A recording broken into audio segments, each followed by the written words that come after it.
Book of Heaven, Volume 24, July 14th, 1928. How one who lives in the divine will forms her little seas within God himself. How the divine will is light and it looks for light, and how all evils become lost before its light. Prodigy of the Fiat. I feel myself completely in the divine Fiat, and my adorable Jesus showed before my mind an interminable sea of light. And within this sea one could see many other little seas, little rivers formed in the same sea. It was beautiful, delightful, enchanting to see these little seas formed very often within the divine sea, some smaller, some a little larger. It seemed to me as when possibly we are in the sea, and as we dive into it, the water divides, and forming a circle around us, it gives us the place in order to be able to stay in the sea, in such a way that one can see many people in it who are not seas, because the sea does not have the virtue of converting us into water, while our God has the virtue of converting us into his very light.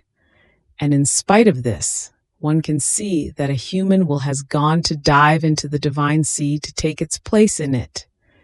And according to its much or little operating, it forms a small or a larger little sea within the divine sea. Now, while I was delighting in watching a scene so beautiful and enrapturing, my sweet Jesus told me, "My daughter, these little seas and rivers that you see in the eternal sea of the divine majesty are of those who operate in the divine will. The Creator gives and forms the place within his own sea for those who want to live in the Fiat. He admits them into his house and lets them form their own properties. And while forming their own, they enjoy all the goods of the interminable sea of the Supreme Being, who gives wide freedom to these children of his to expand their own little seas within his very sea as much as they can.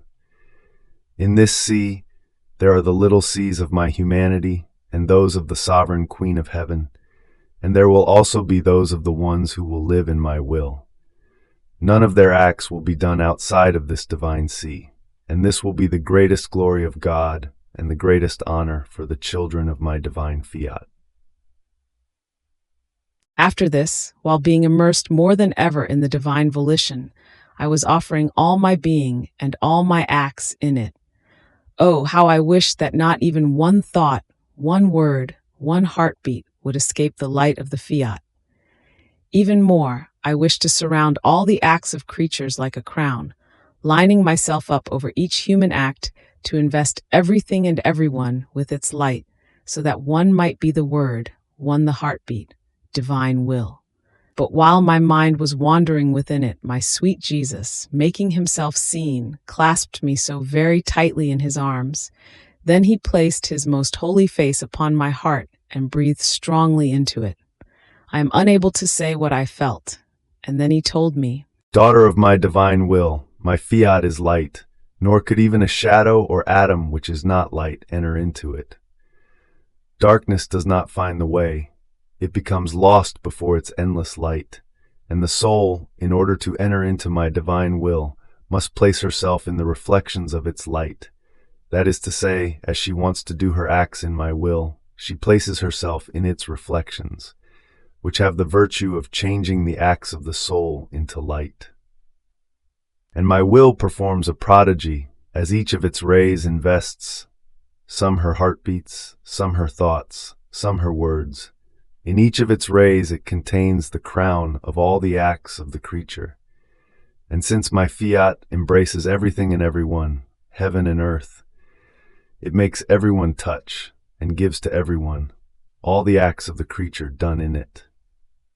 If all could see the marvels of the living and operating in my will, they would see the most beautiful, enchanting, and enrapturing scene, which does the greatest good and brings the kiss of life, of light, of glory."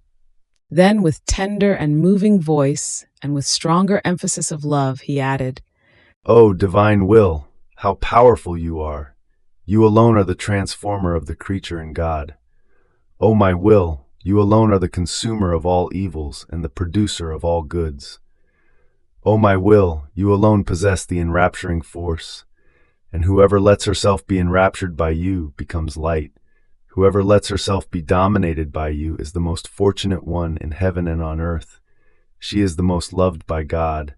She is the one who receives everything and gives everything.